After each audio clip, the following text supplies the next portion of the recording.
Guys, कहानी शुरू होती है 1970 से, जहां पर देखने को मिलता है कि हेनरी जो अपनी मदर के साथ कार से जा रहा होता है। इस ड्राइव के दौरान उनकी कार का भयंकर एक्सीडेंट हो जाता है। तभी हेनरी को महसूस होता है कि वह गायब हो रहा है।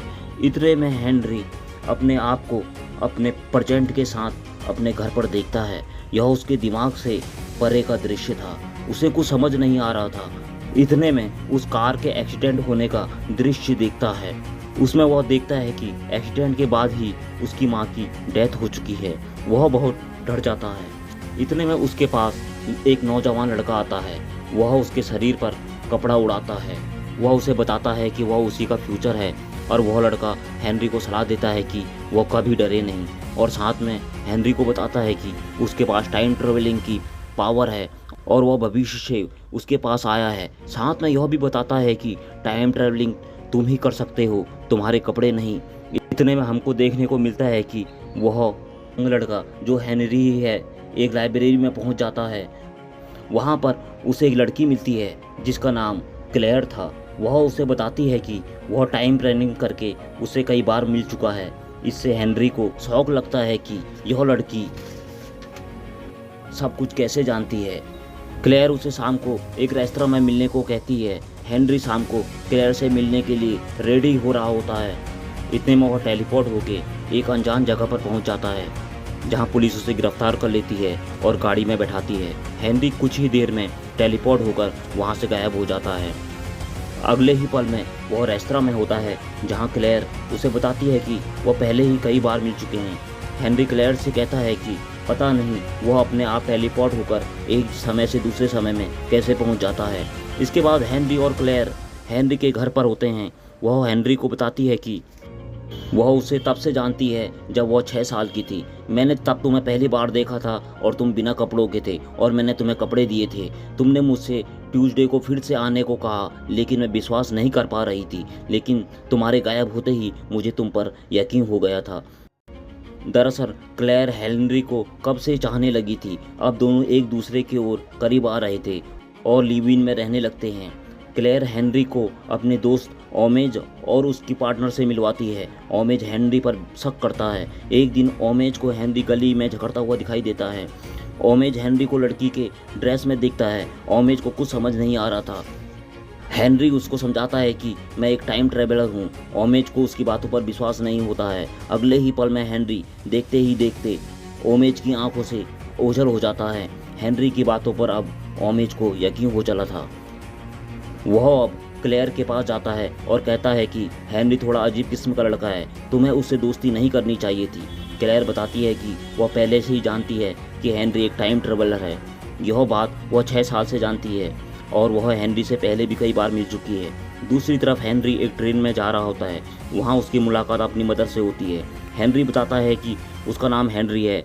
हेनरी की माँ बताती है कि उसका एक 3 साल का बेटा है, उसका भी नाम हेनरी ही है। अपनी माँ को कुछ नहीं बताता और कहता है कि मैं आपकी सिंगिंग का फ़ैन हूँ, और वहाँ से चला जाता है। हेनरी फिर से टाइम ट्रेवलिंग के जरिए एक बार फिर से अपने वक्त पर आ जाता है, जहाँ वह अपने पिता से कहता है कि वह क्लेयर से शादी करना चाहता है। कुछ ही दिनों में उनकी शादी की तैयारियां शुरू हो जाती हैं, जिसमें दिखाया जाता है कि ओमेज हेनरी को लेने उसके रूम में जाता है।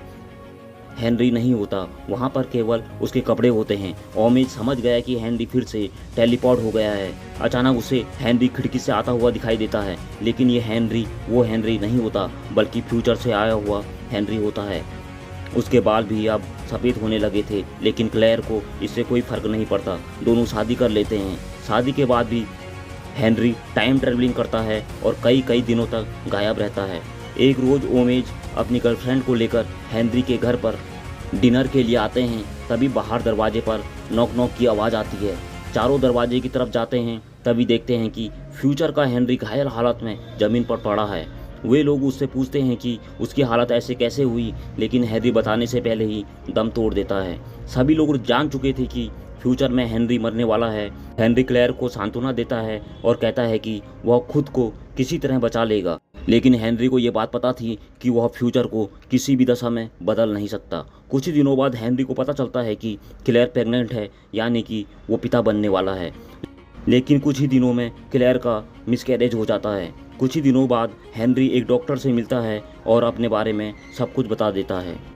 डॉक्टर हेनरी को एक मशीन के अंदर डालता है। उसके बाद डॉक्टर बताता है कि हेनरी में जो पावर है वो उसके जीन्स की वजह से है, जिसके कारण क्लेयर का बार बार मिसकैरेज हो जाता है। हेनरी अब अपना ऑपरेशन करवा लेता है जिससे कि वह अब पिता नहीं बन सकता। लेकिन क्लेयर बहुत नाराज़ होती है क्योंकि वह माँ बनना चाहती थी। अब रात में दोनों अलग अलग रूम में सोते हैं। वहाँ रात में एक फोन आता है जो पास्ट के हेनरी का होता है। वह क्लेयर से मदद मांगता है। क्लेयर उसकी मदद को तैयार हो जाती है, लेकिन वह यह जानती है कि पास्ट का हेनरी उसे प्रेग्नेंट कर सकता है, इसलिए वह उसके साथ इंटीमेट होती है। क्लेयर वापस आके प्रेग्नेंट हो जाती है और हेनरी को सब कुछ बता देती है। इस बार उसका मिसकैरेज नहीं होता। हेनरी इस बार बाथरूम में जाता है जहां वह टेलीपोर्ट हो जाता है। इस बार वह एक जू में होता है जहां जल्दी से कपड़े पहनकर वह बाहर निकलता है। तभी पीछे से आवाज़ आती है, डैड। तभी एक छोटी सी लड़की उसके पास आती है। हेनरी समझ चुका था कि वह डैड बन चुका है। हेनरी अपनी बेटी को देखकर बहुत खुश होता है। उसकी बेटी बताती है कि उसके पास भी उन्हीं की तरह टर्मिलिंग की पावर है, लेकिन डॉक्टर की मदद से वह उसे कुछ हद तक कंट्रोल कर सकती है और भविष्य में उसे पूरी तरह कंट्रोल कर लेगी। तभी हेनरी उससे उसके मॉम डैड के बारे में पूछता है। उसकी बेटी बताती है कि जब वह 5 साल की थी तो आपकी मृत्यु हो चुकी थी। हेनरी फिर से टेलीपोर्ट होकर क्लेयर के पास आ जाता है। वो क्लेयर से कहता है कि तुम्हें परेशान होने की ज़रूरत नहीं है, क्योंकि हमारी एक बेटी होगी और उसका नाम भी हमें सोचना नहीं पड़ेगा, क्योंकि उसका नाम उसकी बेटी ने ही उसे बता दिया है, जो होता है एल्बा। लेकिन वह इस बात को छुपाए रखता है कि जब एल्बा 5 साल की होगी तो वह एक्सपायर हो जाएगा। कुछ दिनों बाद उनके पास बेटी होती है। हेनरी ज़्यादा से ज़्यादा समय अपनी वाइफ और अपनी बेटी के साथ बिताता है। धीरे धीरे 5 साल बीत जाते हैं। आज उसकी बेटी का 5वां बर्थडे है। हेनरी को पता होता है कि वह अब कुछ ही समय का मेहमान है। हेनरी एल्बा को एक बड़ी लड़की के साथ देखता है। हेनरी क्लेयर को यह बताता है कि वह लड़की और कोई नहीं बल्कि फ्यूचर की एल्बा है। फ्यूचर की एल्बा छोटी एल्बा से कहती है कि आने वाले क्रिसमस के दिन हमारे डैड की मृत्यु हो जाएगी। यह सुनकर छोटी एल्बा उदास हो जाती है और वह यह बात अपने मॉम को कह देती है। अब तीनों को पता होता है कि आने वाले क्रिसमस के दिन हेनरी की मृत्यु हो जाएगी। आखिर क्रिसमस का दिन आ ही जाता है। क्लेयर को पता होता है कि आज हेनरी की मृत्यु होने वाली है। क्लेयर हेनरी से कहती है कि मैंने तुम्हारे साथ हमेशा एंजॉय किया और मैं तुमसे बहुत प्यार करती हूँ और मैं तुम्हें हमेशा याद रखूँगी।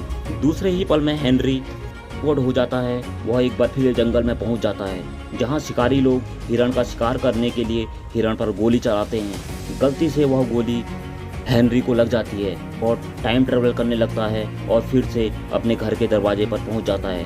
क्लेयर और उसके दोस्त उसके बारे में पूछते हैं कि उसकी ऐसी हालत कैसे हुई। इससे पहले हेनरी फिर से टेलीपोर्ट हो जाता है। वह क्रिसमस वाले दिन लौट आता है जहां वह देखता है कि उसने क्लेयर की बाहों में दम तोड़ दिया है। अब मूवी कई साल आगे जाती है जहां एल्बा पार्क में खेल रही होती है। तभी वहां हेनरी आ जाता है। वह अपने दोस्तों को कहती है कि उसकी मॉम को बता दो कि उसके डैड वापस आ चुके हैं। क्लेयर को जब यह बात पता चलती है तो वह दौड़ती हुई हेनरी के पास पहुंच जाती है। दोनों ढेरों बातें करते हैं। इसके बाद हेनरी फिर से टेलीपोर्ट हो जाता है। क्लेयर हेनरी के कपड़े उठाकर अपनी बेटी को साथ लेकर हेनरी के फिर से वापस आने के इंतजार में दिन गुजारने लगते हैं। आज की मूवी यहीं समाप्त होती है। फिर से मिलेंगे एक नई दमदार मूवी के साथ। तब तक के लिए वीडियो को लाइक कर दें, चैनल को सब्सक्राइब कर दें।